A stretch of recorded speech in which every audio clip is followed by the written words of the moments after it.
ओम शांति।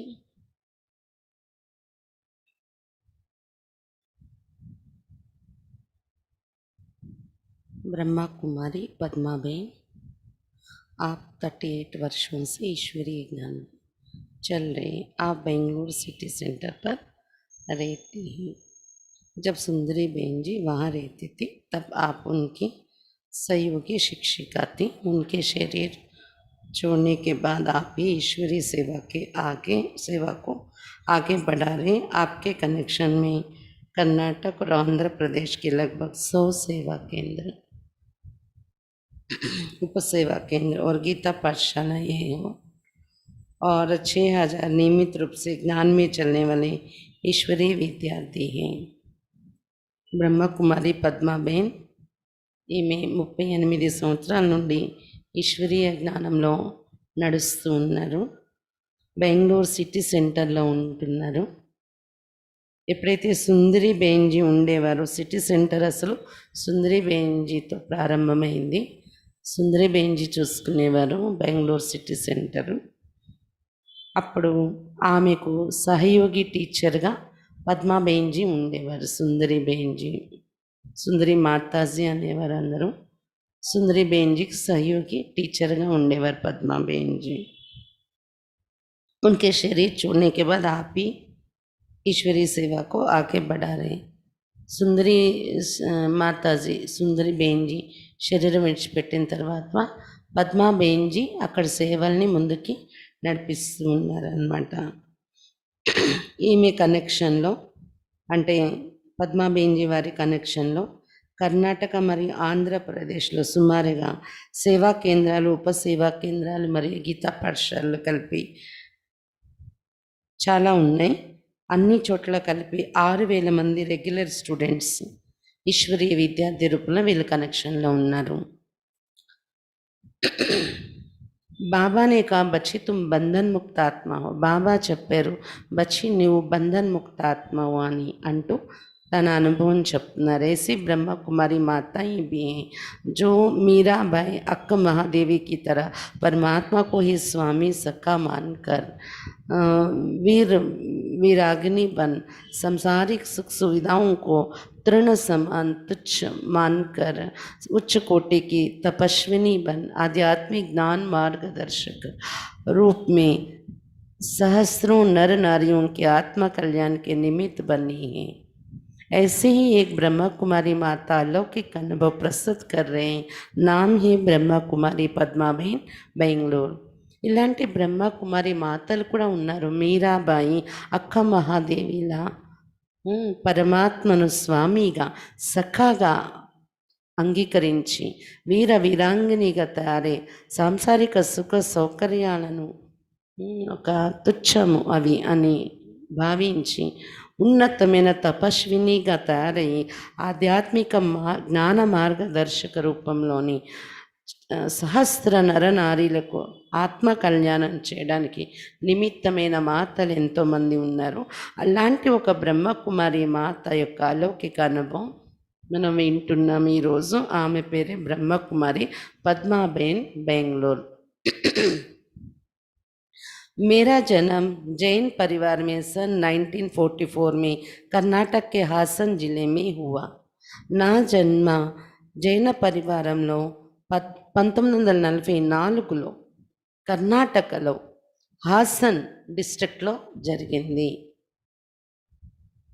జైన పరివారంలో 1944లో కర్ణాటకలో హాసన్ డిస్ట్రిక్ట్లో జన్మ జరిగిందంట పద్మాబేన్ జీది.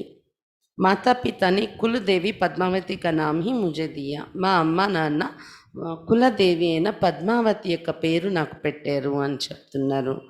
सन 1968 में बेंगलुरु एवेन्यू रोड में ईश्वरीय विश्वविद्यालय द्वारा एक बड़ी चित्र प्रदर्शनी लगाई गई थी. उसे देखकर मैं ज्ञान में आई.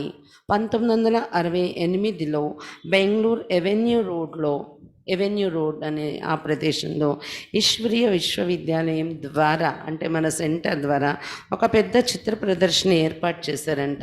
ఆ ప్రదర్శన చూసి నేను జ్ఞానంలోకి వచ్చాను అని చెప్తున్నారు అక్కయ్య. బచ్పన్ సే ముజే భగవాన్ కి ప్రతి రుచి తథా శ్రద్ధ థీ. బాల్యం నుండి నాకు భగవంతుడంటే ఒక శ్రద్ధ ఉండేది, భగవంతుడంటే ఒక ఇంట్రెస్ట్ ఉండేది బాల్యం నుండి. జహా భీ మందిర్ దేఖ్తీ థీ జాకర్ నమన్ కియా కర్తీ థీ. చిన్నప్పటి నుండి ఎక్కడ మందిరం చూసినా వెళ్ళి నమస్కారం చేసేస్తూ ఉండేవారంట. जैन परिवार में जन्म लेने के कारण जैन धर्म के नियम संयमों का पालन करते हुए भी मुझे शिव से ज़्यादा प्यार था. జైన పరివారంలో జన్మ తీసుకున్న కారణంగా జైన ధర్మం యొక్క నియమాలు పద్ధతుల్ని పాలన చేస్తూ కూడా నాకు శివుడి పైన ఎక్కువ ప్రేమ ఉండేది అని చెప్తున్నారు అక్కయ్య. ఉస్కి పూజ కర్నే మే ముझे बहुत खुशी होती थी. శివుడు పూజ చేయాలంటే నాకు చాలా సంతోషం అవుతూ ఉండేది. ఇస్లియే మే శివుకి కోజ్మీ థీ. అందుకని శివుడిని వెతకటంలో నేను ఉండేదాన్ని. జైన ధర్మంలో దేవతలు ఈ పూజలు అంత ఉండవు, కానీ శివుడు అంటే చాలా ఇష్టం ఉండేది, వెతికే ప్రయత్నంలో ఉండేవారంట. मेरे लौकिक पिताजी साहित्यकार होने के नाते सर्वधर्मों की पुस्तकों का अध्ययन किया करते थे. మా లౌకిక నాన్నగారు సాహిత్యకారుడు అయిన కారణంగా సర్వధర్మాల యొక్క పుస్తకాలు అధ్యయనం చేస్తూ ఉండేవారు మా లౌకిక నాన్నగారు అని చెప్తున్నారు అక్కయ్య. బచ్పన్ సే ముझे ఆధ్యాత్మిక కహానియా సునాయా కర్తే थे. బాల్యం నుండి నాకు ఆధ్యాత్మిక కథలు వినిపిస్తూ ఉండేవారు మా నాన్నగారు. జబ్ మే సెకండరీ స్కూల్ में पढ़ती थी तब पिताजी ने मुझे అక్క దీది మహాదేవికి కథ సున్నాయి. ఎప్పుడైతే సెకండరీ స్కూల్లో నేను చదువుతున్నానో అప్పుడు మా నాన్నగారు అక్క మహాదేవి యొక్క కథ నాకు వినిపించారు అని చెప్తున్నారు. కర్ణాటకలో ప్రసిద్ధి చెందిన కథ ఇది, అక్క మహాదేవి అని. ఆమె మల్లికార్జున్ని వివాహం చేసుకుంటాను అని పట్టుపడుతుందన్నమాట బాల్యం నుండే, చిన్నప్పటి నుండి. అంటే మల్లికార్జున క్షేత్రానికి వెళ్తారు వాళ్ళ నాన్నగారితో.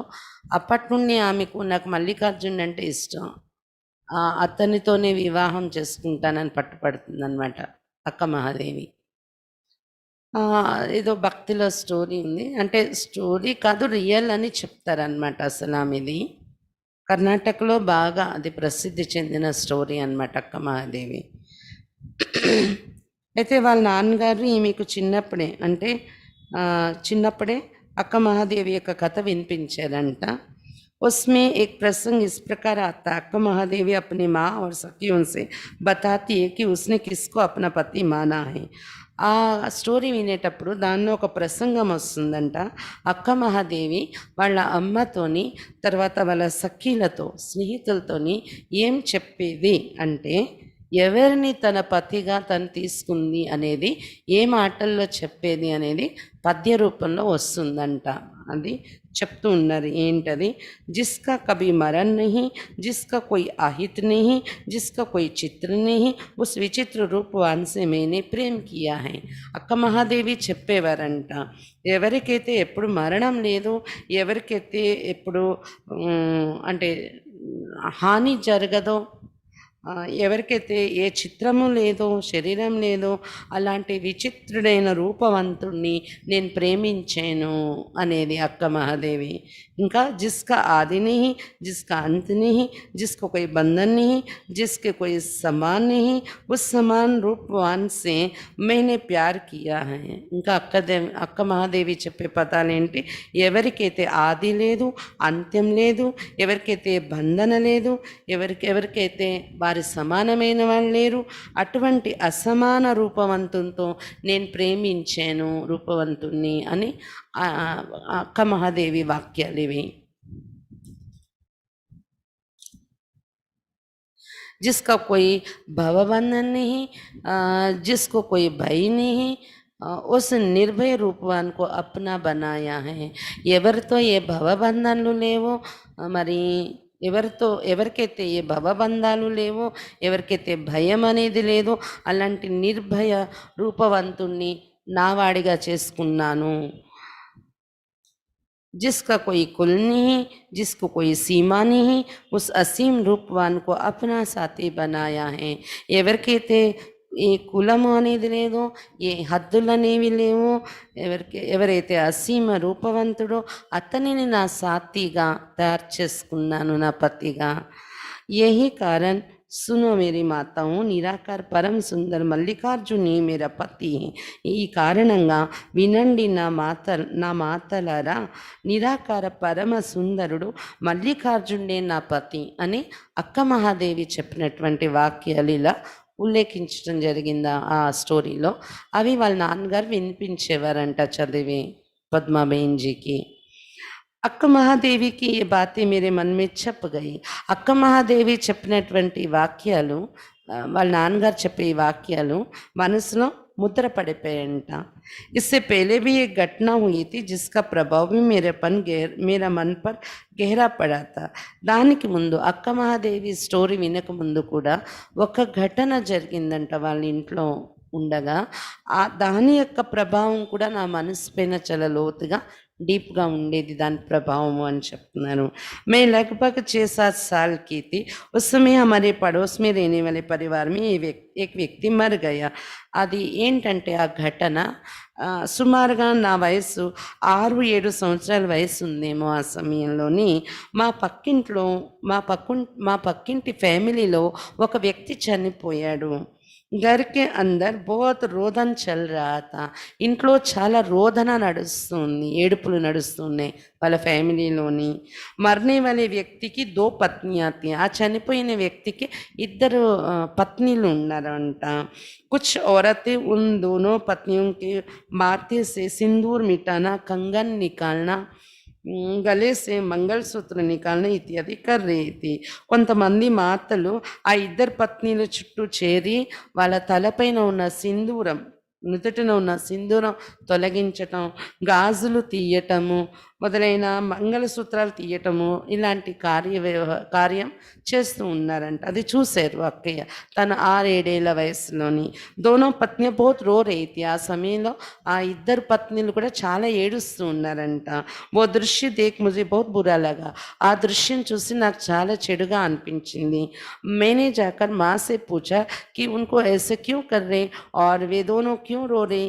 లోపలికి వెళ్ళి వాళ్ళ అమ్మగారిని అడిగారంట, వాళ్ళు ఎందుకు అలా ఏడుస్తున్నారు, మరి వాళ్ళకి ఎందుకు అలా చేస్తున్నారు అవన్నీ తీయడము, మరి వాళ్ళు ఎందుకు ఏడుస్తున్నారు అని అడిగారంట. మాతాజీ ने कहा कि उन दोनों का पति मर गए इसलिए उनको విధవా बना रहे हैं.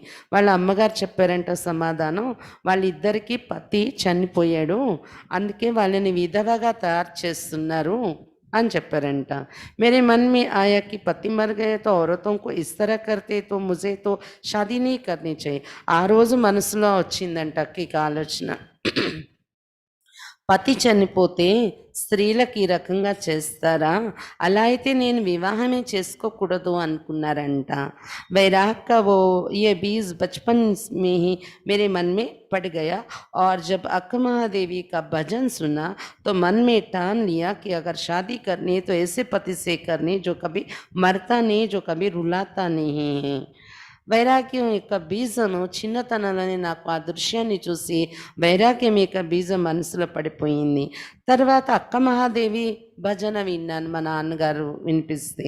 అప్పటి నుండి మనసులో నేను సంకల్పం తీసుకున్నాను, ఒకవేళ వివాహం చేసుకోవాలంటే ఇలాంటి పతినే వివాహం చేసుకోవాలి, ఎప్పుడూ చావడు, ఎప్పుడు ఏడిపించడు మనల్ని అనేలాంటి పతిని నేను చేసుకోవాలి అనుకున్నారంట. పెళ్ళి ముझे సాంసారిక జీవన్ में ఆసక్తి नहीं थी. ముందు నుండి నాకు సాంసారిక జీవితంలో ఆసక్తి ఉండేది కాదు. सन 1961 में मेरी पढ़ाई पूरी हुई, तब घर में मेरी शादी की बात चलने लगी और मुझे बताया गया कि हम तुम्हारी शादी कराना चाहते हैं. 1961లో చదువు పూర్తయింది నాది. అప్పుడు ఇంట్లోని నా వివాహం చేయడం కోసం మాట్లాడుకుంటున్నారు. నాకు చెప్పారు, నీకు వివాహం చేయాలి అనుకుంటున్నాం మేము అని చెప్పారు ఇంట్లో వాళ్ళు అని చెప్తున్నారు అక్కయ్య. मैंने कहा पिताजी शादी करने का मेरा मन नहीं है. అయితే పద్మాబేన్జీ చెప్పారంట, పితాజీ నాకు వివాహం చేసుకోవాలని इष्टम లేదు అని आप मुझे अपना बड़ा बेटा समझकर आगे पढ़ाइए मैं अंत तक आपकी సేవ करूंगी मुझे शादी नहीं करनी है మీరు నన్ను మీ పెద్ద కొడుకు అనుకుని ఇంకా చదివించండి చదువుకొని నేను ఆఖరి వరకు మీ సేవ చేసుకొని ఉంటాను నాకు మాత్రం వివాహం చేయకండి వివాహం చేసుకోను అన్నారంట लेकिन माँ बाप में समाज वालों के खिलाफ जाने की हिम्मत नहीं थी इसलिए उन्होंने मेरी शादी कर दी కానీ అమ్మా నాన్నకు సమాజానికి విరుద్ధంగా వెళ్ళేంత ధైర్యం లేదు అందుకని నాకు వివాహం చేసేసారు నేను వద్దన్నా కూడా అని చెప్తున్నారు पद्माबेन जी शादी से पहले मैंने कुल देवी पद्मावती की मूर्ति के सामने जाकर प्रार्थना की कि हे देवी मुझे सांसारिक जीवन में जाने की बिल्कुल इच्छा नहीं है लेकिन माँ बाप की खुशी के लिए इस संसार सागर में उतर रही हूँ तो मेरी रक्षा करना और आज नहीं तो कल तू ही इससे मुझे मुक्त करना అయితే వివాహానికి ముందు కులదేవి అయిన పద్మావతి మూర్తి ఎదురుగా వెళ్ళి ప్రార్థన చేశారంట ఓ దేవి నాకు సాంసారిక జీవితంలో జీవించాలని అస్సలు కోరిక లేదు కానీ అమ్మా నాన్న సంతోషం కోసం ఈ సంసార సాగరంలో దిగుతూ ఉన్నాను నువ్వు నన్ను రక్షించాలి ఈరోజు కాకపోతే రేపైనా నువ్వే నన్ను ఈ బంధనల నుండి ముక్తి చేయాలి అని పద్మావతి దేవిని ప్రార్థించారంట వివాహానికి ముందు शादी के 2 साल बाद सन 1963 में बच्चे का जन्म हुआ వివాహమైన తర్వాత 1963లో ఒక పుత్రుడు జన్మించాడంట ఒక అబ్బాయి पद्माबेन जी की पति बड़ा व्यापारी होने के कारण ज़्यादातर बाहर ही रहता था रात को लौटता था तो शराब पीकर आता था వాళ్ళ పతి పెద్ద వ్యాపారి అయిన కారణంగా ఎక్కువ బయట తిరగటమే ఉండేది అంట రాత్రి మాత్రమే ఇంటికి తిరిగి వచ్చేవాను అది కూడా సారా తాగి వచ్చేవారంట డ్రింక్ చేసి వచ్చేవారంట पहले ही मुझे सांसारिक जीवन में आसक्ति नहीं थी पति के दुर्व्यसन के कारण मन में वैराग्य और बढ़ गया అసలు వివాహానికి ముందే నాకు సాంసారిక జీవితంలో ఆసక్తి లేదు కదా పతిలో ఉన్న దుర్వ్యసనాల కారణంగా నా మనసులో వైరాగ్యం ఇంకొంచెం పెరిగిపోయింది అని చెప్తున్నారు ఇసి బీచ్ జైన్ ధర్మ के सारे ग्रंथों को मैंने पढ़ लिया ఆ వైరాగ్య భావంతో ఉన్న కారణంగా మధ్యలో ఖాళీ ఉన్నప్పుడంతా జైన ధర్మ యొక్క గ్రంథాలన్నీ చదివేరు అంట అక్కయ్య उनमें एक बात पढ़ी कि मोक्ष पाने के लिए पुरुष जन्म ही चाहिए स्त्री के लिए మోక్ష नहीं है అయితే ఆ జైన ధర్మ యొక్క గ్రంథాలలో ఒక చోట ఒక విషయం రాసి ఉందంట ఏంటంటే మోక్షం పొందడానికి పురుష జన్మే కావాలి స్త్రీకి మోక్షం దొరకదు అని ప్రయత్నించిన స్త్రీకి మోక్షం దొరకదు అని రాయబడి ఉందంట గ్రంథంలో ये पढ़कर मुझे बहुत वेदना हुई मन में ये प्रश्न पैदा हुआ कि पुरुष और स्त्री को भगवान ने पैदा किया फिर भी अपनी ही रचना से ऐसा पश्चाताप ये कैसे हो सकता है ఇది చదివి నాకు చాలా వేదన వచ్చింది మనసులోని బాధ కలిగిందంట మనసులో ఈ ప్రశ్న ఉత్పన్నమైంది పురుషుడు మరియు స్త్రీ ఇద్దరిని భగవంతుడే ఉత్పన్నం చేశాడు కదా మళ్ళీ తన రచనతోనే తాను పక్షపాతం చూపిస్తాడేంటి భగవంతుడు అది ఎలా వీలవుతుంది అనే ఆలోచనలు మొదలయ్యాయంట అక్కకి పురుష జాతికి ప్రతి मेरे अंदर తిరస్కార జాగ్రత్త होने लगा ఆ రోజు నుండి పురుష జాతి అంటే ఒక తిరస్కారం నా మనసులో జాగృతి అయ్యింది పురుషులకే ఎందుకు స్త్రీలకు ఎందుకు ఉండదు అని ఒక తిరస్కార భావన మొదలైందంట मैंने विधवाओं की दुखद स्थिति देखी थी ఒకటి గ్రంథంలో చదివారు పురుషులకి మోక్షం ఉంటుంది స్త్రీకి లేదంటే అది దాని కారణంగా పురుష జాతి మీద తిరస్కార భావన మొదలైంది ఇంకా రెండోది చిన్నప్పుడే విధవల యొక్క దుఃఖ స్థితిని చూసి ఉన్నారు ఒకటి समाज की मान्यता थी कि पुरुषों के बिना स्त्री का कोई मूल्य नहीं मोक्ष भी सिर्फ पुरुषों को ही मिलता है इन कारणों से मुझ में जीवन के प्रति अनासक्ति आ गई సమాజంలోని నమ్మకాలు పురుషుని జన్మ తీసుకోకుండా అంటే పురుషుడు లేకుండా స్త్రీకి ఏమీ విలువ లేదు అనేది విధవ అయిపోతారు అని ఇంకా మోక్షం కూడా పురుషులకే దొరుకుతుంది అని ఇలాంటి విషయాలని చూడడము వినడం కారణంగా నాకు జీవితం పట్ల ఒక అనాసక్తి అనేది వచ్చేసింది అని చెప్తున్నారు పితాజీ ని ప్రదర్శిని देखने भेजा और పితాజీ ని బాధా डाली. వాళ్ళ నాన్నగారే ప్రదర్శిని చూడమని పంపించారంట. మళ్ళీ వాళ్ళ నాన్నగారే బంధన వేయడం మొదలుపెట్టారు అంట. सन 1968 का जनवरी महीना था. लौकिक पिताजी ने कहा कि एवेन्यू रोड में एक आध्यात्मिक प्रदर्शनी लगी, उसको देखकर आओ. 1968 జనవరి నెల, 1968 జనవరిలో లౌకిక నాన్నగారు చెప్పారంట, అక్కడ ఎవెన్యూ రోడ్ ఏరియాలో ఒక ఆధ్యాత్మిక ప్రదర్శని పెట్టారమ్మా, నువ్వు వెళ్ళి చూడు అది అని పంపించారంట వాళ్ళ నాన్నగారు. మే బచ్చే కో లేకర్ ఉస్ చిత్ర ప్రదర్శని కో దేఖ్నే గయి. నేను అబ్బాయిని పట్టుకొని, ఒక అబ్బాయి ఉన్నాడు కదా, ఆ అబ్బాయిని పట్టుకొని చిత్ర ప్రదర్శని చూడడానికి వెళ్ళాను. उसे देखने के बाद में मेरे मन में बहुत से प्रश्न उत्तर पूछने लगी. तो वहाँ की एक बहन ने कहा कि आप कल हमारे सेवा केंद्र पर आइए, आपको विस्तार पूर्वक बताएंगे और मेडिटेशन भी सिखाएंगे, जिससे आप परमात्मा के साथ बातें कर सकेगी. ఆ ప్రదర్శని చూసిన తర్వాత నా మనసులో చాలా ప్రశ్నలు ఉత్పన్నమయ్యాయి. దాని సమాధానం నేను అడిగితే అక్కడ ఉన్న ఒక అక్కే చెప్పారు, మీరు మా సెంటర్కి రండి, రేపు మీకు విస్తారంగా అన్ని విషయాలు వినిపిస్తాము, మెడిటేషన్ కూడా నేర్పిస్తాము, ఆ మెడిటేషన్ నేర్చుకుంటే మీరు పరమాత్మతో మాట్లాడగలరు అని ఒక అక్కయ్య చెప్పారు అంట. ये बातें सुनकर मुझे बहुत आश्चर्य हुआ. जिस भगवान को मैं खोज रही हूँ उसके साथ मैं बातें कर सकती. ఈ విషయాలు విని నాకు ఆశ్చర్యం కలిగింది. నేను ఏ భగవంతుని వెతుకుతున్నానో ఆ భగవంతునితో నేను మాట్లాడగలనా అని అడిగారంట. ఉస్ బహన్ సే फिर से मैंने पूछा, क्या सच में परमात्मा के साथ मैं बातें कर सकती. ఇలా ఆలోచన వచ్చి నిజంగా ఏ భగవంతుడి కోసం వెతుకుతున్నాను, అతనితో మాట్లాడగలనా అని ఆలోచన వచ్చి ఆ అక్కిని మళ్ళీ ప్రశ్నించానంట, నిజంగా పరమాత్మతో నేను మాట్లాడగలనా అని. उन्होंने कहा हाँ हाँ जरूर कर सकेंगी. ఆ అక్కి చెప్పారంట, అవును అవును తప్పకుండా మీరు మాట్లాడగలరు భగవంతునితో అని చెప్పారంట. అగలే दिन ही मैं सेंटर पर गई. वहाँ मुझे आत्मा और परमात्मा का परिचय విస్తార్ से दिया गया. ఆ రెండో రోజే నేను సెంటర్కి వెళ్ళాను. అక్కడ నాకు ఆత్మ మరియు పరమాత్మ పరిచయం విస్తారంగా వినిపించారు. वे जो भी सुनाई गई मुझे सब सच सच लगता गया. వాళ్ళు ఏది వినిపిస్తున్నారు అదంతా నిజము నిజము అని అనిపిస్తూ వచ్చింది నా మనసుకి అని చెప్తున్నారు పద్మాబేన్ जी. रोज जाने लगी तो पिताजी ने बुलाकर पूछा कि वहाँ क्या सुनाते. రోజు వెళ్ళడం మొదలు పెట్టారంట సెంటర్కి. ఒకరోజు వాళ్ళ నాన్నగారు పిలిచి అడిగారంట, అక్కడ ఏం వినిపిస్తారు నువ్వు రోజు వెళ్తున్నావు కదా అని. मैंने भोलेपन से कह दिया कि संदली पर अपनी जो मूर्तियां रखी है वे परमात्मा नहीं है, वे तो जड़ है. परमात्मा तो एक है, वो निराकार है, चैतन्य है, वो परमधाम में रहता है. यह सुनकर पिताजी के मन में ब्रह्मा कुमारी के प्रति नाराजगी पैदा हो गई.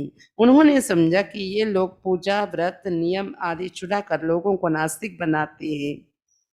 అయితే అక్కయ్య అమాయకంగా అన్నీ చెప్పేస్తారంట వాళ్ళ నాన్నగారు అడిగితే.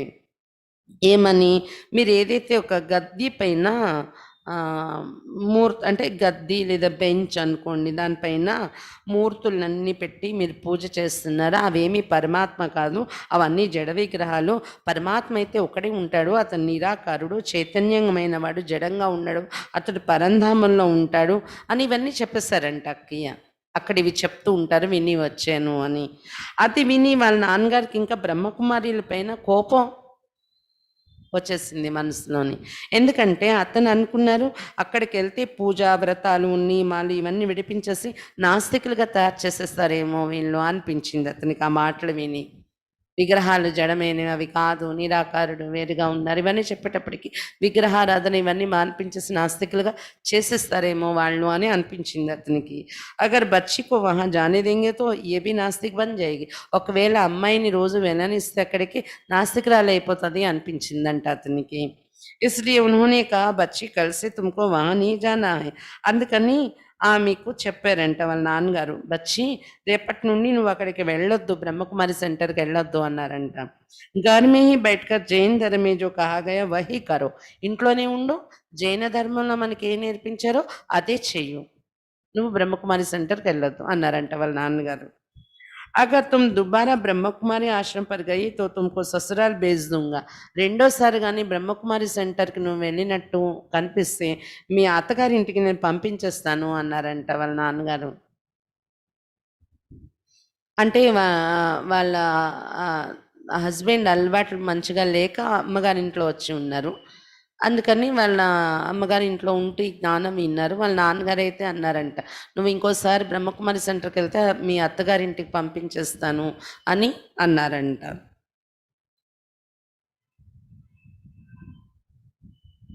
उस समय मेरा साप्ताहिक कोर्स भी पूरा नहीं हुआ था. అప్పటికి ఇంకా 7 రోజుల కోర్స్ కూడా పూర్తవ్వలేదంట. मन में कशिश थी कि वहाँ जाना चाहिए और జ్ఞాन सुनना चाहिए. లోపల మనసులో అయితే ఆకర్షణ కలుగుతుందంట, వెళ్ళాలి నేను సెంటర్‌కి, అక్కడ జ్ఞానం వినాలని. ఇంట్లో చూస్తే వెళ్ళనివ్వట్లేదు. లేకిన్ ఘర్ సే బాహర్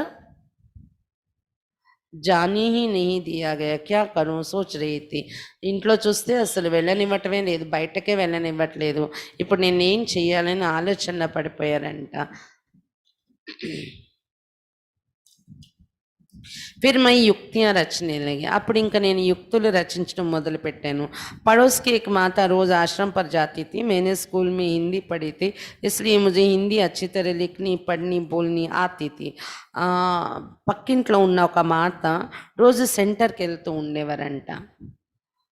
అయితే నేను స్కూల్లో హిందీ చదువుకున్నాను. అందుకే నాకు హిందీ బాగా రాయడము, చదవడము, మాట్లాడడము వచ్చేవి అని చెప్తున్నారు పద్మా బహన్ జీ. मैंने उस माता से कहा, आप हिंदी सीखने के बहाने हमारे घर पर आओ. అయితే పక్కింటి మాత సెంటర్కి వెళ్ళి వస్తుంటారు కదా, అందుకు ఆ మాతకి అక్కి చెప్పారంట, వీళ్ళు నన్ను పంపించట్లేదు సెంటర్కి, అందుకే హిందీ నేర్చుకోవటానికి అని నెపం చెప్పి, సాకు చెప్పి మీరు మా ఇంటికి వస్తూ ఉండండి అని పిలిచారంట పద్మాబేన్ ఆ మాతని. जब माता पिता विश्राम कर रहे हो तब मुझे ज्ञान सुनाओ, जब वे जाग रहे होंगे तब मैं आपको హిందీ పడాऊंगी. ఒప్పందం ఏంటంటే, ఎప్పుడైతే మా అమ్మ నాన్న రెస్ట్లో ఉంటారో అప్పుడు నాకు జ్ఞానం వినిపించండి మీరు, ఎప్పుడైతే వాళ్ళు మెలకుగా ఉంటారో అప్పుడు నేను మీకు హిందీ చదివిస్తాను అని ఇద్దరు మాట్లాడుకున్నారంట, పక్కింటి మాతాను పద్మా బహన్ జీ. ऐसे ही कुछ दिन चलता रहा. मेरा साप्ताहिक कोर्स पूरा हुआ. అలా కొన్ని రోజులు నడిపించారంట. ఆ మాత రావడం, ఈమె జ్ఞానం చెప్పడం, వాళ్ళ అమ్మ నాన్న పడుకున్న టైంలో, మామూలు టైంలో ఈ అక్కయ్య ఆమెకి హిందీ నేర్పిస్తున్నట్టు నేర్పించడం. అలా 7 రోజులు కోర్సు పూర్తి అయిపోయిందంట ఆ మాత ద్వారా. एक दिन वो माता मुझे మెడిటేషన్ సిఖా రही थी కామెంటరీ के द्वारा. అయితే ఒకరోజు కోర్స్ పూర్తయిపోయాక మెడిటేషన్ చేయిస్తుందంట మాతాజీ. కామెంటరీ చెప్పుతూ యోగం చేయించారంట అక్కేకి. సున్తే సున్తే మే బాబాకి యాద్ మే మగన్ హో గయి. ఆ కామెంటరీ వింటూ వింటూ నేను బాబా స్మృతిలో లీనమైపోయాను. ముజే సుద్బుద్ నెయ్యి రే, నాకు ఇక్కడ జ్ఞాపకం ఏమి ఇంకా లేదు, ఇక్కడ ఏమవుతుంది ఏంటని. उतने में मेरी माँ उठकर आई. मुझे योग में तल्लीन देखकर माताजी को पक्का विश्वास हो गए कि ये पड़ोसन हमारी बच्ची को ज्ञान देने के लिए आती हैं. అయితే అంతా మర్చిపోయారు, ఇంకా మయ మర్చిపోయి యోగంలో లీనమైపోయారంట పద్మాబేన్జీ ఆ కామెంటరీ వింటూ. పద్మాబేన్జీ చెప్తున్నారు ఏంటంటే, ఈ లోపల మా అమ్మగారు లేచి వచ్చారు, చూశారు. నేను యోగంలో లీనమై ఉండడం చూసి పక్కా విశ్వాసం అయిపోయింది ఆమెకి, ఈ పక్కింటావిడ మా అమ్మాయికి జ్ఞానం చెప్పడానికి వస్తుంది అని తెలిసిపోయిందనమాట. ఇంకా పక్కాగా నమ్మకంగా ఎదురుగా కనిపించేటప్పటికి తెలిసిపోయింది ఆమెకి. ఫిర్ ఉస్నే మాతాకు ఘర్ అనేసి మనా కర్ దియా. వెంటనే వాళ్ళ అమ్మగారు ఆ మాతాజీకి మా ఇంటికి రావద్దు అని చెప్తారంట.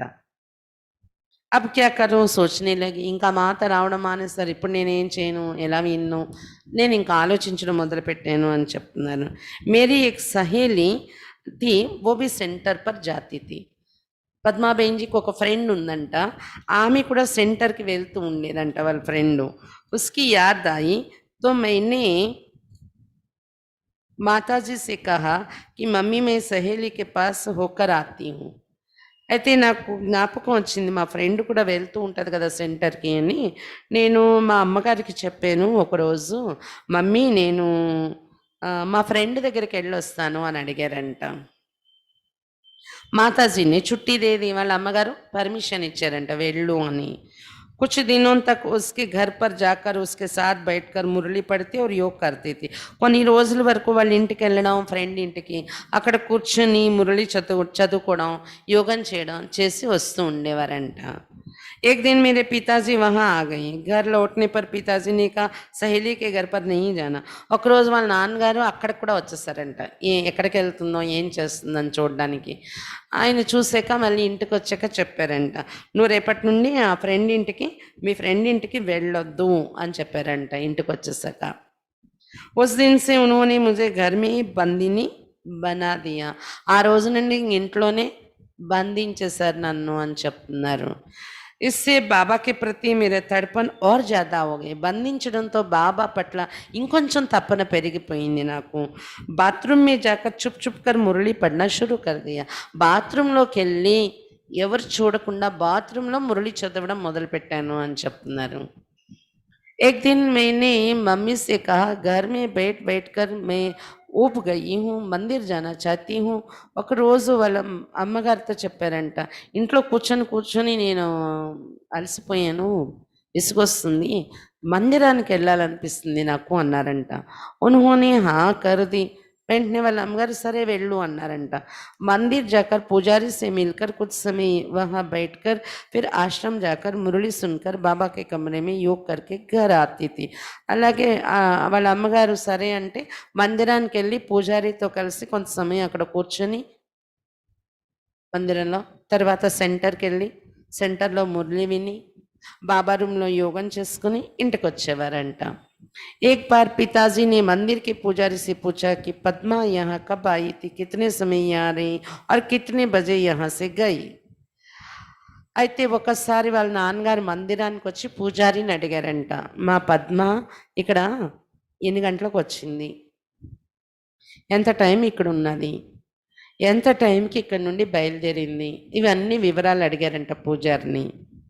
उनको शक हो गया कि मैं मंदिर के बहाने से आश्रम जाती हूँ. ఆయన పూజారిని అడిగి కనుక్కున్న తర్వాత ఆయనకి డౌట్ వచ్చిందంట, మందిరం అని పేరు చెప్పి సెంటర్కి వెళ్తున్నట్టుంది ఈమె అనేసి. उन्होंने सोचा कि इसको यही बेंगलुरु में रहने दिया तो ये हमारे हाथ से निकल जाएगी. అప్పుడు ఆయనకు అనిపించిందంట, ఆలోచన వచ్చిందంట, ఇంకా కొన్ని రోజులు బెంగళూరులోనే నేను ఉండనిస్తే నా చేయి దాటిపోతుంది ఈమె అని అనుకున్నారంట. ఏదో ఒక నెప్పని చెప్పి సెంటర్కి వెళ్ళిపోతుంది అని. ఉన్హోని ముझे ససురాల్ భేజ్ దియా. అందుకే ఆయన ఏం చేశారంటే వెంటనే అత్తవారింటికి పంపించేశారంట భర్త దగ్గరికి. ससुराल आने के बाद मैंने आस पास रहने वाली माताओं की ईश्वरीय सेवा करनी शुरू कर दी. అత్తగారింటికి వచ్చాక ఏం చేశారంట, పగలు ఖాళీగా ఉన్నప్పుడు చుట్టుపక్కల ఉన్న మాతలకి ఈశ్వరీయ సేవ చేయడం మొదలుపెట్టారంట, జ్ఞానం చెప్పడం. दिन में घर से निकलती थी और घर घर जाकर माताओं को आत्मा और परमात्मा का परिचय देती थी. పగలు టైంలోని ఇంటి నుండి బయటకు వచ్చి ఇంటింటికి వెళ్ళి మాతలందరికీ ఆత్మ మరియు పరమాత్మ పరిచయం వినిపించేవారంట పద్మాబేన్ जी. धीरे धीरे उनको कोर्स कराया. నెమ్మది నెమ్మదిగా కోర్స్ కూడా మాతలందరికీ చేయించారంట చుట్టుపక్కల ఉన్న మాతలకి. इसके बाद एक माता के घर में మురళి పढ़ना ఆరంభ कर दिया. దాని తర్వాత మాతలు కొంతమంది ఇంట్రెస్ట్ చూపించాక ఒక మాత ఇంట్లోనే మురళి చదవడం మొదలు పెట్టేశారంట అక్కడ. इस प्रकार ससुराल में माताओं का एक संगठन तैयार हो गया. इस प्रकार मुझे ज्ञान में चलते चलते 2 साल हो गए. ఈ రకంగా అత్తగారింటికి వెళ్ళాక అక్కడ ఒక సంఘటన తయారైపోయింది, ఒక క్లాస్ అనేది. ఈ రకంగా జ్ఞానంలో నడుస్తూ నడుస్తూ 2 సంవత్సరాలు గడిచిపోయింది. అత్తగారింట్లో కూడా నేను జ్ఞానాన్ని కంటిన్యూ చేస్తూ అని చెప్తున్నాను. ప్రశ్న, సसुराल में ईश्वरीय सेवा करने पर आपका विरोध नहीं हुआ? మరి అత్తగారింట్లో ఉంటూ ఈశ్వరీయ సేవ చేశారంటున్నారు, అప్పుడు మరి ఇంటి నుండి మీకు విరోధం నడవలేదా అని అడుగుతున్నాను. ఉత్తర్, घर में कोई होता ही नहीं था. सास बूढ़ी हो चुकी थी, पति व्यापारार्थ दुकान पर जाता था और देवर भी अपनी अपनी दुकानों पर जाते थे. घर की संभाल मुझे ही करनी पड़ती थी. दिन में मुझे समय मिलता था तो मैं आसपास वालों को ईश्वरीय ज्ञान सुनाती थी. ఇంట్లో ఎవరు ఉండేవారు కాదు. అత్తగారు కూడా చాలా ముసలైపోయారు. పతి చూస్తే వ్యాపారం కోసం దుకాణానికి వెళ్ళిపోతూ ఉండేవారు. మరదులు కూడా ఉన్నారు, మరిది కూడా ఉన్నారు, అతను కూడా వారి వారి దుకాణంలో వాళ్ళు వెళ్ళిపోతూ ఉండేవారు. ఇంటిని సంభాళించడం నేనే ఇంట్లో పనులన్నీ చూసుకోవాల్సి వచ్చేది. అయితే ఇంట్లో పనులు చూసుకుంటూ పగలు నాకు టైం దొరికేది. అప్పుడు నేను ఆ పక్క, ఈ పక్క ఉండే దగ్గర దగ్గర ఉండే మాతలకి వెళ్ళి ఈశ్వరీయ గానం వినిపించేదాన్ని అని చెప్తున్నాను. प्रश्न: इन 2 सालों की अवधि में क्या आप పవిత్రత की धारणा करती रही? అయితే 2 సంవత్సరాల జ్ఞానంలో నడవడం అయింది అంటున్నారు కదా! ఇంట్లో బంధన ఉంటున్నప్పటికీ ఇలా నడిచారు కదా!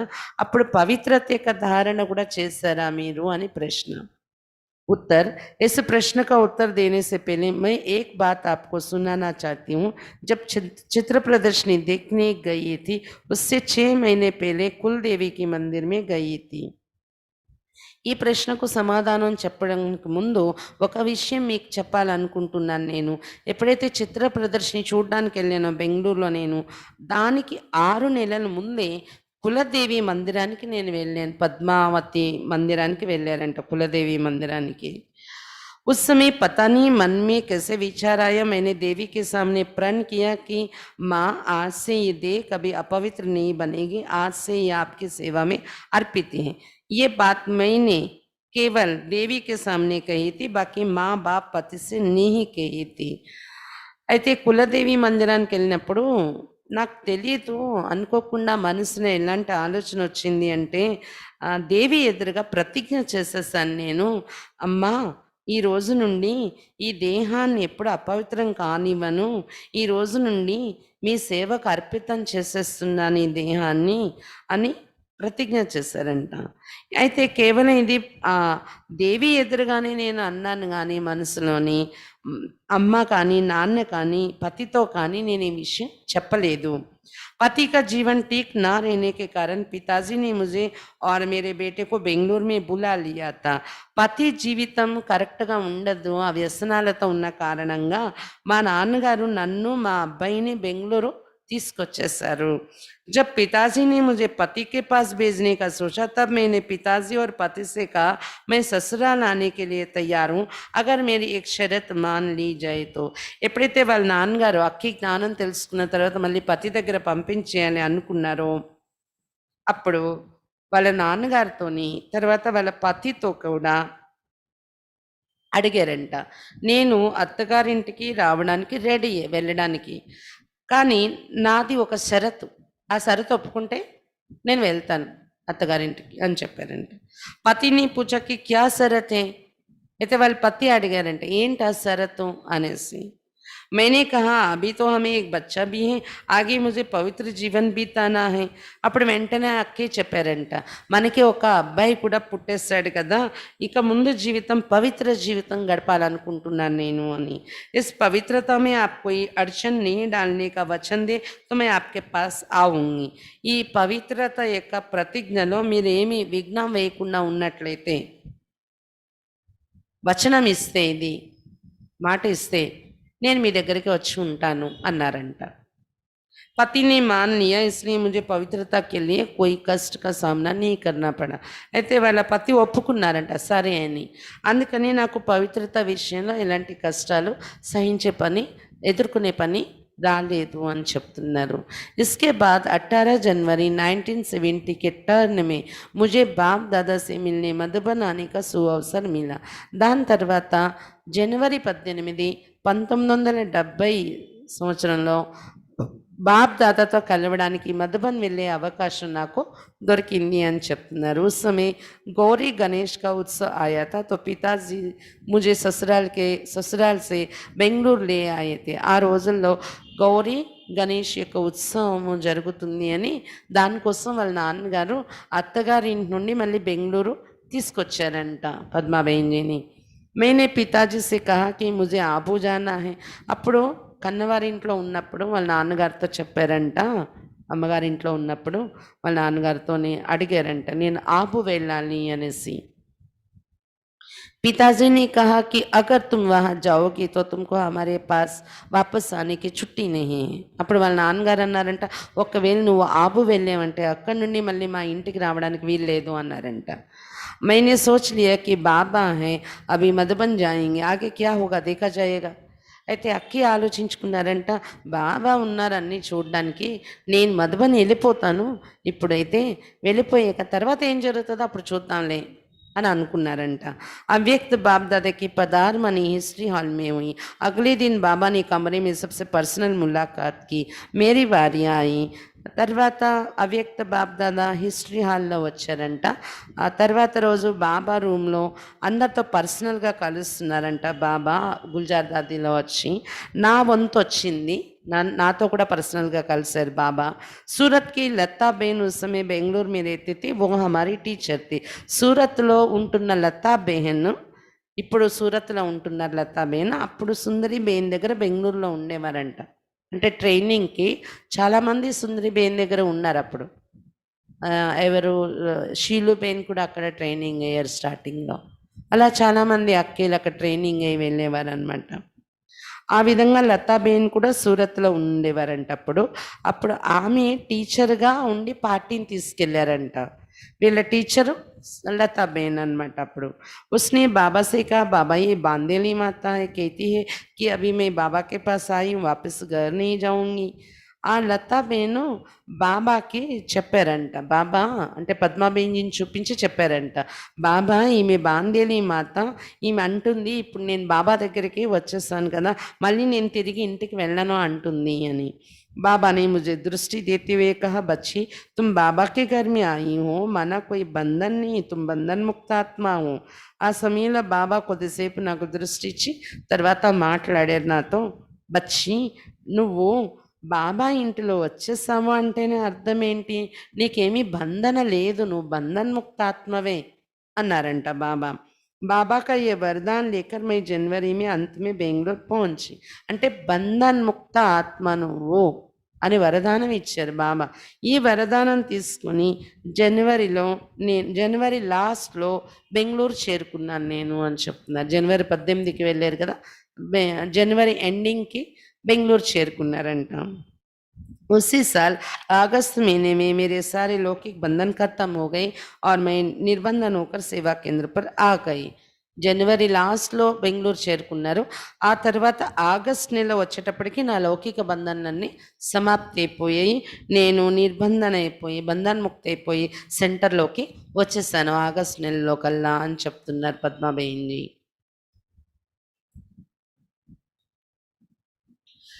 ప్రశ్న, ఆ బంధన్ముక్త कैसे हो गई? అయితే ప్రశ్న అడుగుతున్నారు, మీరు బంధన్ముక్తులుగా ఎలా అయిపోయారు? उत्तर, पति ने समझा था कि कुछ दिनों के बाद పేరే చేసి హో జాయేగి. పతి అప్పుడు నాకు వచనం ఇచ్చినప్పుడు ఏమనుకున్నారంటే కొన్ని రోజులు అలా ఉంటుందిలే, తర్వాత మామూలు అయిపోతుంది ఆమె అనుకున్నాడు ఆయన పవిత్రత కోసం వచనం ఇచ్చినప్పుడు. मैं अपने रास्ते पर चलती रही और बदलने का कोई आसार नजर नहीं आया तो पति ने मुझे तंग करना शुरू किया. నేను నా మార్గంలో నడుస్తున్నాను, నాలో ఎలాంటి మార్పు వచ్చే ప్రభావం కనిపించలేదు. ఎప్పుడో కొన్నాళ్ళు అయ్యాక మారిపోతుందని అనుకున్నాడు ఆయన, అలా మారలేదు ఎప్పుడో. అప్పుడు ఇంకా పతి చాలా విసిగించడం మొదలుపెట్టారంట, గొడవలు పెట్టడం, గాలి దేనా డాంట్నా ఆరంభకి తిట్టడము, మరి అంటే దెబ్బలాడడము ఇవన్నీ ప్రారంభించారంట. फिर मैंने पति से कहा कि विकार के विषय में मेरा आपका कोई संबंध नहीं, कृपया इस विषय में मुझे स्वतंत्र छोड़ दीजिए. అయితే చెప్పారంటే ఈమె పతితో, వికారాల విషయంలో నాకు మీకు ఎలాంటి సంబంధం లేదు, దయచేసి ఈ విషయంలో నన్ను స్వతంత్రంగా వదిలేయండి అని చెప్పారంట. పతిని కహా, అగర్ తుమ్ ముझे इस विषय में सहयोग नहीं दोगी तो तुमको इस घर में रहने का कोई अधिकार नहीं. అప్పుడు పతి అన్నారంట, ఒకవేళ ఈ విషయంలో నాకు నువ్వు సహయోగం ఇవ్వకపోతే ఈ ఇంట్లో ఉండడానికి నీకేమాత్రం అధికారం లేదు అన్నారంట. మైనే కా ఠీక్ హై మే చలి జాऊंगी. వెంటనే పద్మాబేంజీ అన్నారంట, సరే నేను ఎక్కడికైనా వెళ్ళిపోతాను అన్నారంట. मैंने पिताजी को पत्र लिखा, पति ने कहा था कि पवित्र रहने में कोई विघ्न नहीं डालेंगे, अब मुझे तंग कर रहा है इसलिए आप आकर मुझे ले जाइए. సరే మీకు నచ్చకపోతే నేను వెళ్ళిపోతాను అన్నారంట ఆమె. వెంటనే వాళ్ళ నాన్నగారికి ఉత్తరం రాశారంట, పతి ఒప్పుకున్నారు కదా పవిత్రంగా ఉండడంలో ఏమీ విఘ్నమేనని, అందుకే కదా వచ్చాను నేను, కానీ ఇప్పుడు ఇబ్బంది పెడుతున్నారు, అందుకని నన్ను తీసుకెళ్ళిపోండి వచ్చి అని రాశారంట ఉత్తరం. పితాజీ ఆయే और पति को समझाए कि उसको अपने तरीके से जीने दो. వాళ్ళ నాన్నగారు వచ్చారంట ఉత్తరం చేరాక. వచ్చి వాళ్ళ పతికి అర్థం చేయించారంట. ఆమెకి నచ్చినట్టు ఆమెను ఉండమను, ఎందుకు గొడవలు అని. "वो तुम्हारे घर को पूरी रीति से संभाल रहे, तुमको क्या तकलीफ है?" ఆమెకి నచ్చిన జీవితం జీవించమను, ఇల్లంతా ఆమె చూసుకుంటుంది కదా, ఇంటి పనులన్నీ సంభాలిస్తుంది కదా, నీకేం కష్టం వచ్చింది అన్నారంట. "అగర్ ज़्यादा उसको तंग करोगे तो वो तुम्हारे हाथ में नहीं आएगी." నువ్వు ఎక్కువ ఆమెను ఇబ్బంది పెట్టావంటే నీ చేతిలో ఉండదు, ఇంకా దాటిపోతుంది అని చెప్పారంట వాళ్ళ నాన్నగారు వాళ్ళ అల్లుడికి, అంటే పద్మాబేంజీ వాళ్ళ పతికి నచ్చ చెప్పారంట. సోచ్లో బాద్మి అపన నిర్ణయ బతానా, ఆలోచించు తర్వాత నీ నిర్ణయం చెప్పు అన్నారంట. पति ने माना नहीं तो कुछ दिनों के बाद पिताजी का पत्र आया कि तुम बेंगलुरु आ जाओ. వాళ్ళ నాన్నగారు వచ్చి అర్థం చేయించి వెళ్ళారు, కొన్నాళ్ళు చూసుకో, ఆలోచించి నిర్ణయం తీసుకొని. అయినా పతి ఆ మాట వినలేదు, వాళ్ళ నాన్నగారు వచ్చి చెప్పిన మాట. అందుకని చూసి కొన్నాళ్ళు అయ్యాక వాళ్ళ నాన్నగారు ఉత్తరం రాశారంట పద్మాబేంజీకి, నువ్వు బెంగళూరు వచ్చేసాయి నీకు ఇబ్బంది ఉంటే అని. उसी समय बेंगलुरु के पास एक तहसील में नया सेंटर खुलने वाला था. सुंदरी माता जी ने मुझे वहां आने का निमंत्रण दिया. అదే సమయంలోని బెంగళూరు దగ్గర ఒక తహసీల్ అంటే ఒక మండలంలో ఒక సెంటర్ కొత్తది ఓపెన్ చేస్తున్నారంట. అందుకని సుందరి మాతాజీ ఉత్తరం రాశారంట, నువ్వు ఆ కొత్తగా సెంటర్ ఓపెన్ అవుతుంది కదా అక్కడ రా అని ఉత్తరం రాశారంట. ఫలానా మండలంలో సెంటర్ ఓపెన్ చేస్తున్నావు, నువ్వు రావాలి అని. ఒకవైపు వాళ్ళ నాన్నగారు ఉత్తరం వచ్చింది, నువ్వు వచ్చేసేయని. ఒకవైపు సుందరి మాతాజీ ఉత్తరం కూడా అదే టైంలో వచ్చింది. వాళ్ళ నాన్నగారు ఉత్తరం వచ్చాక ఇలా సెంటర్ ఓపెన్ చేస్తున్నావు ఒక దగ్గర రా అనేసి. इन दो निमंत्रणों में से कौन सा निमंत्रण चुनूं मुझे समझ में नहीं आ रहा था. అయితే ఈ రెండు ఉత్తరాల్లో ఏది నేను, రెండు ఆహ్వానాలు వచ్చినట్టు, వాళ్ళ నాన్నగారు రమ్మన్నారు, సుందరి మాతాజీ రమ్మన్నారు, ఏ ఆహ్వానాన్ని నేను స్వీకరించాలి ఇప్పుడు అనేది నా సందిగ్ధంలో పడ్డారంట. थोड़े समय बैठकर बाबा को याद किया, దానికోసం కొద్దిసేపు కూర్చొని బాబాని జ్ఞాపకం చేశారంట. ముझे సెంటర్ పర్ జానా హీ సహీ లగా, అయితే యోగంలో కూర్చుంటే సెంటర్కి వెళ్ళడమే మంచిది అనిపించిందంట నాన్నగారి దగ్గరికి వెళ్ళడం కంటే. पति को लौकिक पिताजी का पत्र दिखाकर कहा मैं बेंगलुरु जा रही हूँ, लेकिन मैं वहाँ గయి జహా నయ సెంటర్ ఖుల్నే వాలా తా. కానీ ఇంట్లో మాత్రం వాళ్ళ పతికి వాళ్ళ నాన్నగారు రాసిన ఉత్తరం చూపించారంట, చూడండి మా నాన్నగారు వచ్చేయమని చెప్పారు, నేను వెళ్తున్నాను బెంగళూరుకి అని ఆ ఉత్తరం చూపించి బెంగళూరు వెళ్తున్నానని చెప్పి బయలుదేరిపోయి, వెళ్ళడం మాత్రం సుందరి మాతాజీ ఎక్కడికైతే రమ్మన్నారో కొత్త సెంటర్ ఓపెన్ అవుతుంది అక్కడికి వెళ్ళారంట, నాన్నగారి దగ్గరికి వెళ్ళకుండా. బచ్చా పితాజీకే పాసి రేకర్ పడతా తా. వాళ్ళ అబ్బాయి అయితే నాన్న దగ్గరే ఉండి చదువుతూ ఉన్నారంట, వాళ్ళ నాన్నగారి దగ్గర ఉండి చదువుతున్నారంట. पिताजी को एक पत्र लिखा कि पिताजी इतने साल तक आपने प्यार से मुझे पाला पोषा, अभी मैंने अपने लिए आध्यात्मिक रास्ता अपनाया है. అంటే వీళ్ళ నాన్నగారి దగ్గర ఉండి చదువుకుంటున్నాడు ఆ అబ్బాయి, అంటే తాతగారి దగ్గర. వాళ్ళ నాన్నగారికి ఒక లెటర్ రాశారంట పద్మాబేంజీ, నాన్నగారండి ఇన్ని సంవత్సరాలు మీరు నన్ను ప్రేమతో పెంచారు పోషించారు, అభి मैंने अपने लिए आध्यात्मिक रास्ता अपनाए, ఇప్పుడు నేను నా కోసం ఆధ్యాత్మిక మార్గాన్ని ఎన్నుకున్నాను. मैं जहाँ भी रहूँगी खुश रहूँगी, आपका नाम और परमात्मा का नाम बाला करने वाली ईश्वरीय सेवा विश्व कल्याण की सेवा करती रहूँगी. मेरे बारे में आप किंचित भी चिंता नहीं करना, मैं अमुक स्थान पर जा रही हूँ. ఆ సెంటర్ నుండి వాళ్ళ నాన్నగారికి ఉత్తరం రాశారంట, నాన్నగారు ఇన్నాళ్ళు నన్ను మీరు చాలా ప్రేమతో పెంచారు పోషించారు, ఇప్పుడు నేను నా కోసం ఆధ్యాత్మిక మార్గాన్ని ఎన్నుకున్నాను, నేను ఎక్కడ ఉన్నా సంతోషంగా ఉంటాను, మీ పేరు పరమాత్మ పేరు ప్రత్యక్షం చేసే విధంగా ఈశ్వరీయ సేవ విశ్వ కళ్యాణ సేవ చేస్తూ ఉంటాను, నా కోసం మీరు కొంచెం కూడా చింత చేయకండి, నేను ప్రత్యేకమైన ఒక స్థానానికి వెళ్తున్నాను అని ఉత్తరం రాశారంట వాళ్ళ నాన్నగారికి. పత్ర పితాజీకు 15 दिन के बाद मिला. ఉత్తరం రాసేసాక 15 రోజులకి ఆ ఉత్తరం చేరిందంట వాళ్ళ నాన్నగారికి. फिर पिताजी पति और बच्चे को लेकर सुंदरी माताजी के पास पहुंचे. అప్పుడు వాళ్ళ నాన్నగారు ఉత్తరం చదివాక పద్మాబేంజీ వాళ్ళ పతి మరియు వాళ్ళ అబ్బాయి ఇద్దరిని తీసుకుని సుందరి మాతాజీ దగ్గరికి వచ్చారంట సెంటర్కి బెంగళూరులో. సుందరి మాతాజీని ముझे బెంగుళూరు బులాయా తాకి అంతిమ ఫైసలా కర్ లే. సుందరి మాతాజీ బెంగుళూరు దగ్గరలో ఒక మండలంలో పద్మాబాయిని ఉంటున్నారు కదా, అక్కడ కబురు పెట్టి అక్కడ నుండి పిలిపించారంట. ఎందుకంటే వాళ్ళు ఎదురుగానే ఫైనల్ నిర్ణయం తీసేసుకుంటారు అని. పితాజీ और పతి ने कहा कि घर चलो.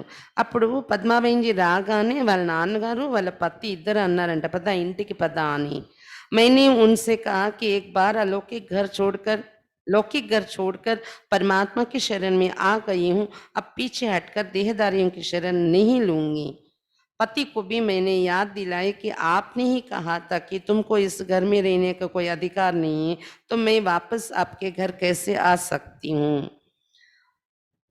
వాళ్ళు అన్నారంట, పద ఇంటికి వెళ్ళిపోదాము అంటే పద్మాబాయిజీ అన్నారంట, ఒకసారి లౌకిక ఇల్లు వదిలి నేను పరమాత్మ శరణలో వచ్చాక ఇప్పుడు మళ్ళీ వెనక్కి తిరిగి దేహదారుల శరణు తీసుకోను అన్నారంట. పతికి కూడా గుర్తు చేయించారంట, మీరేమన్నారు, ఈ ఇంటిలో ఉండే అధికారం నీకు లేదు అని చెప్పారు కదా, ఇప్పుడు మళ్ళీ నేను తిరిగి ఎలా వస్తాను ఆ ఇంటికి అన్నారంట. ఫిర్ వే చలేగే. ఇంకా ఆ మాటలకి వాళ్ళు ఏం మాట్లాడలేకపోయారు, వెళ్ళిపోయారంట. లగ్భగ్ 8 సాల్ తక్ పితాజీ మేరేసే నారాజ్ రే. ఆ తర్వాత 8 సంవత్సరాల వరకు వాళ్ళ నాన్నగారు అలికి కూర్చున్నారంట. పద్మాబాయి దగ్గర రావడం, కలవడం, మాట్లాడడం అన్ని మానేశారు. 2 సాల్కి బాద్ పతి ఫిర్ ఆశ్రమ్ పర్ ఆయే. కానీ వాళ్ళ పతి మాత్రం 2 సంవత్సరాల తర్వాత మళ్ళీ సెంటర్కి వచ్చారంట. सुंदरी माताजी ने मेरी परीक्षा लेने के लिए कहा कि इसको चित्र समझाओ. సుందరి మాతాజీ నన్ను పరీక్షించడం కోసం చెప్పారు, ఇతనికి చిత్రాల మీద ఎక్స్ప్లెయిన్ చెయ్యి అని అప్పచెప్పారంట. అంటే మీ పతి వచ్చారు అలా ఇలా చెప్పకుండా, ఈయన ఎవరో బయట వాళ్ళు వచ్చారు, నువ్వు ఎక్స్ప్లెయిన్ చేయాలి చిత్రాల మీద అని పంపించారంట. मैंने उनको सारा म्यूजियम समझाया. म्यूजियम చిత్రాలన్నీ చూపించి నేను ఎక్స్ప్లెయిన్ చేశాను అతనికి. उसके बाद उन्होंने कहा चलो घर चलते. ఆ తర్వాత అతను అన్నారంట, పద ఇంటికి వెళ్ళిపోదాం అన్నారంట. तब मैंने उनको गौर से देखा और कहा, आप तो मेरे गुरु हैं, आपने ही मुझे परमात्मा का रास्ता दिखाया, आपके प्रति मैं कृतज्ञ हूँ, मुझे अपने रास्ते पर चलने दीजिए. ऐसे कहते हुए बाबा की याद में उनको हाथ जोड़े वे चुपचाप वहाँ से चले गए. అప్పుడు వెంటనే ఈయన మా పతి అని ధ్యానం అప్పుడు కలిగింది పద్మాబాయిజీకి. వెంటనే గమనించి చూసి అతన్ని అప్పుడు అన్నారంట, మీరు నా గురువు కదా, మీరే కదా పరమాత్మను పొందే మార్గం నాకు చూపించారు, మీ పట్ల నేను ఎంతో కృతజ్ఞత కలిగి ఉన్నాను, నన్ను నా మార్గంలో నడవనీయండి అంటూ బాబా స్మృతిలో లోపల బాబాని జ్ఞాపకం చేస్తూ చేతులు జోడించారంట. నన్ను నా మార్గంలో నడవనీయండి, మీకు కృతజ్ఞతలు చెప్తాను అని. వెంటనే ఆయన మౌనంగా అక్కడి నుండి వెళ్ళిపోయారంట. ఉస్కే బాద్ కబ్బీ మేరే పాస్ ఆయనే. దాని తర్వాత మళ్ళీ ఎప్పుడు రాలేదంట అతను. ప్రశ్న, ఆప్ని కహా కహా ఈశ్వరీ సేవా కీ? మీరు ఎక్కడెక్కడ ఈశ్వరీయ సేవలు చేశారు అని ప్రశ్న. उत्तर, कर्नाटक और आंध्र प्रदेश के कई स्थानों पर बाबा की सेवा की. सन 1993 में सुंदरी माताजी के शरीर छोड़ने के बाद बाबा ने उनके स्थान पर रहकर ईश्वरीय सेवा करने की जिम्मेवारी दी. కర్ణాటక మరియు ఆంధ్రప్రదేశ్లో ఎన్నో స్థానాల్లో బాబా సేవ చేశాను. 93లో సుందరి మాతాజీ శరీరం వదిలిన తర్వాత బాబా ఆమె స్థానంలో ఉంటూ ఈశ్వరీయ సేవ చేసే బాధ్యత నాకు ఇచ్చారు. मैं तो एक निमित्त सेवादारी हूँ, सारी सेवा तो सुंदरी माताजी ने की है. నేను ఒక నిమిత్త సేవాదారిను, సేవ అంతా చేసింది సుందరి మాతాజీ చేశారు. बड़ों के कहने अनुसार मैं तो सिर्फ निमित्त बन संभाल रही हूँ, सारे कार्य करने और कराने वाला बाप दादा है. పెద్దవాళ్ళు చెప్పిన దాని అనుసారం నేను కేవలం నిమిత్తంగా ఉంటూ సంభాలిస్తున్నాను, మొత్తం కార్యం చేసేవారు చేయించేవారైతే బాప్ దాదాయే. जब सुंदरी माता जी थी उस समय हमारे कनेक्शन में लगभग 30 सेवा केंद्र और उप सेवा केंद्र थे.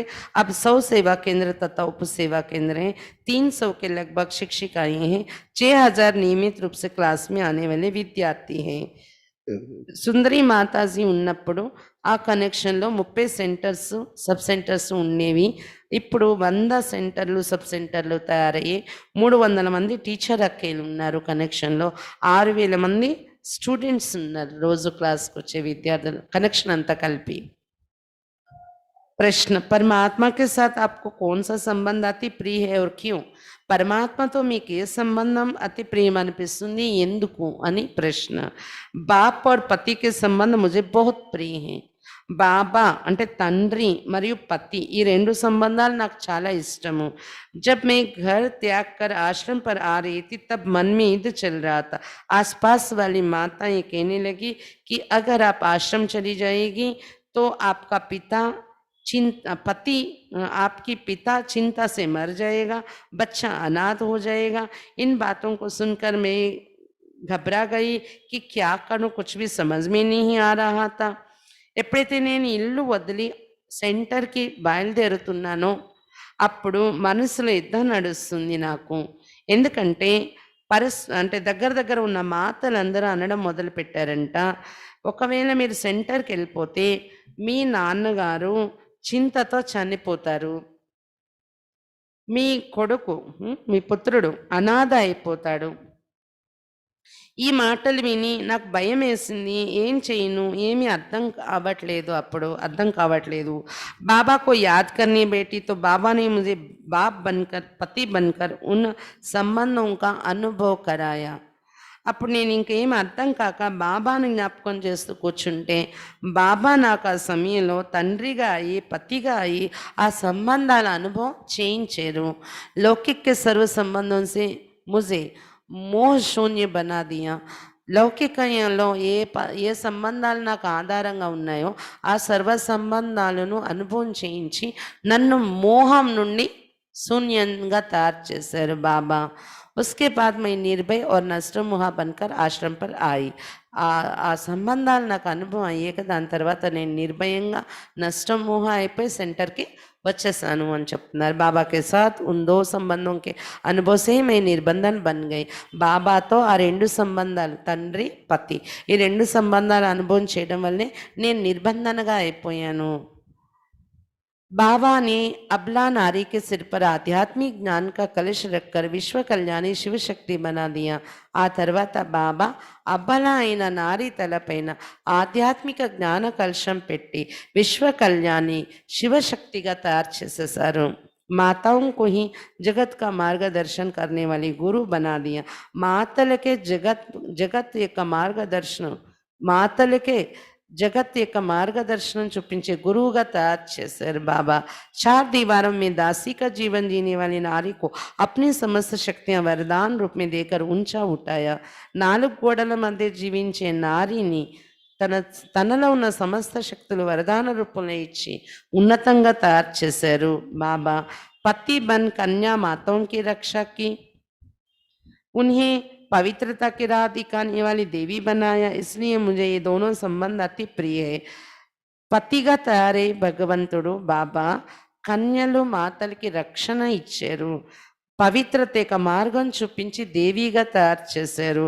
అందుకే నాకు ఈ రెండు సంబంధాలు చాలా ఇష్టం బాబాతోని అని చెప్తున్నారు. తండ్రి पति, ఈ రెండు సంబంధాలు. प्रश्न, आप एक माता होकर इतनी सारी ब्रह्मा कुमारी शिक्षिकाओं की और ईश्वरी विद्यार्थियों की पालना कैसे करती, प्रशासन कैसे चलाती हैं? మీరు ఒక మాత కదా, మాత అయి ఉండి ఇంతమంది బ్రహ్మకుమారి టీచర్ అక్కేల్ని మరి ఈశ్వరీయ విద్యార్థుల్ని ఎలా పాలన చేస్తున్నారు, అడ్మినిస్ట్రేషన్ ఎలా నడిపిస్తున్నారు? उत्तर, इस संस्था का स्वामी मालिक कौन है, चलाने वाली मैं कौन हूँ? मैं तो एक निमित्त सेवादारी हूँ. ఈ సంస్థకు అంతటికి స్వామి మాలికుడు ఎవరు? బాబా కదా. నడిపించేదాన్ని నేనెవరు? నేనైతే ఒక నిమిత్తమైన సేవాదారిని.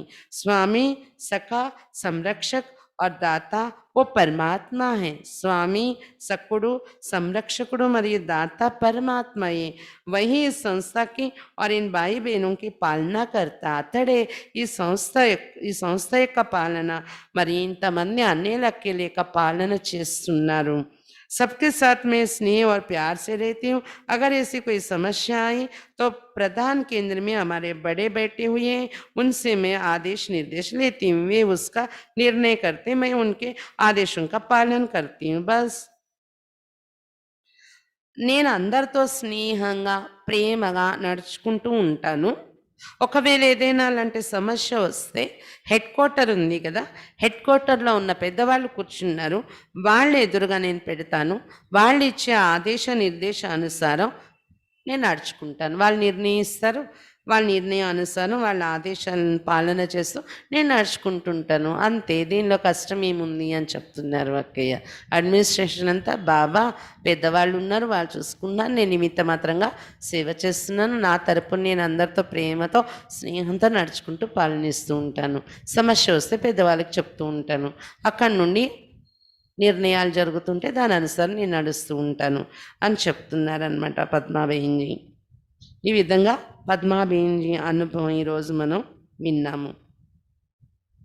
ఈరోజుకి అనుభవం పూర్తయింది. రేపు ఇంకొకరి అనుభవం విందాం. అచ్చా, ఓం శాంతి.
बांध लो प्रभु को, बांध लो प्रभु को, बांध लो प्रभु को सांसों के तार में, दिल में बसा लो, दिल में बसा लो, बुला लो साकार में, समा जाए हम रूहानी प्यार में। पधारो पधारो पधारो पधारो जी, पधारो पधारो पधारो पधारो जी। ओ मोरे शिव साजन गुले गुलजार में, गुले गुलजार में, गुले गुलजार में, गुले गुलजार में, गुले गुलजार में, गुले गुलजार में।